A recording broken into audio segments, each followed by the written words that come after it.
All right, guys. So I've been using Nano Banana Pro for a week now, and I'm honestly blown away at what it's able to create.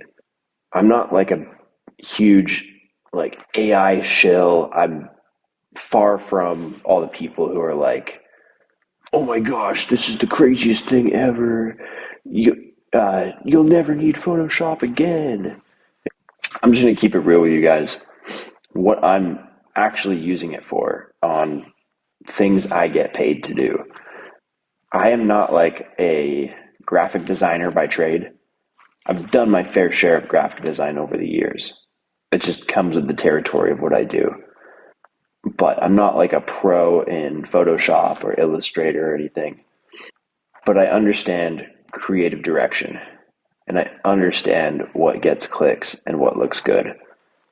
These AI tools like Nano Banana Pro has basically allowed me to sit back into that creative director role and not have to worry about the technical side of how it happens. So I'm just going to walk you through start to finish. We're just going to pick a random thumbnail and create it. And I'm going to show you step by step how I do that. Everything from the prompting to pulling it into Photoshop to fix things up. So just for starters, this thumbnail on the top left for Chuck, this one was created with Nano Banana Pro and Photoshop. So that whiteboard, the whiteboard's real, but none of that writing was on the whiteboard.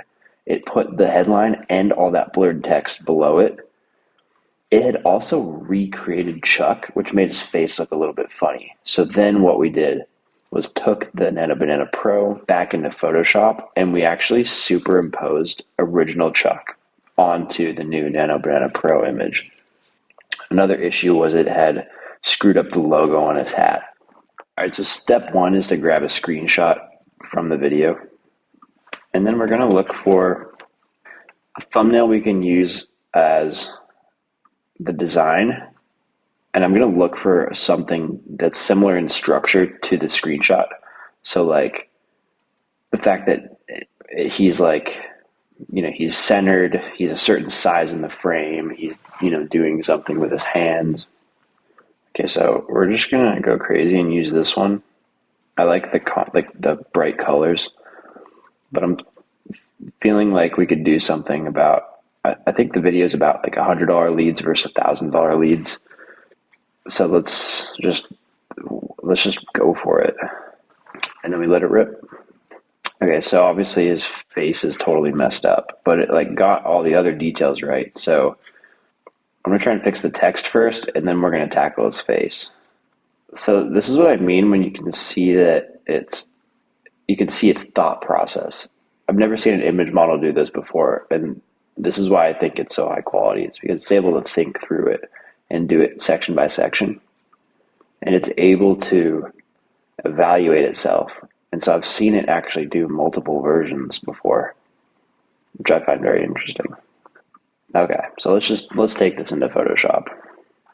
Okay, so a couple things let's just tackle first. We just need to remove that.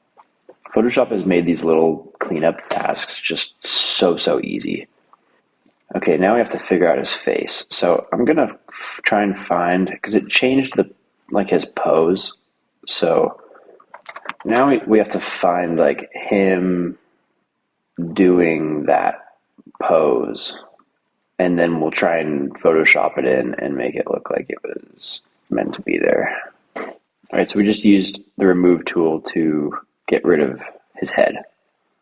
And now I've got Chuck's new head. So we're gonna try and make this look integrated. I think we're gonna have to just kind of select around this neck area. I don't know. The trick is I don't even know what to prompt for this. We can try no prompt and see what it does. That's kind of weird. Oh, that one looks good. Okay, cool. So this is kind of the edge of my skill level here, but I'm gonna try and just make this match a tiny bit better. That helps. Honestly, I think that's usable. So anyways, I'm gonna leave that one there. Let me show you this one I was just messing with. And this kind of had the same issue. So source image, Hormozy thumbnail. This is what it came up with, which is actually sick. Only problem is it doesn't look like Chuck. And I found a photo of him with doing the exact same pose, and it basically did like this crappy Photoshop job of like pasting his face onto this and not like integrating it. And it also didn't give me the full image. So I kind of hit a wall with this one. Here's another example that is a good face swap candidate. So let's take this one back into Photoshop. So we've got the thumbnail, we've got the original screenshot. We're going to remove the background on this one. And because it's the same pose, I think we can just overlay it just like that. I dropped the opacity down so we can kind of line up eyes and make sure the sizing is right. But I think like right there, that looks like perfect. The only thing we might want to do is just, why can't I select it? We'll just bring him up, and look, that's totally covering the other guy. So like this doesn't even need anything else. Only thing I would do is just kind of, he's looking a little white, so I think we warm it up slightly, and then add some vibrance and maybe a little kind of clarity texture action. There you go. Now he just stands out a little bit more. Well, let's end on a good note because I'm really happy with how this one turned out. I hope this video proved useful and gave you some good ideas on how you can use Nano Banana Pro in conjunction with Photoshop for your creative marketing needs. Make sure to hit like and subscribe, and I will see you on the next one.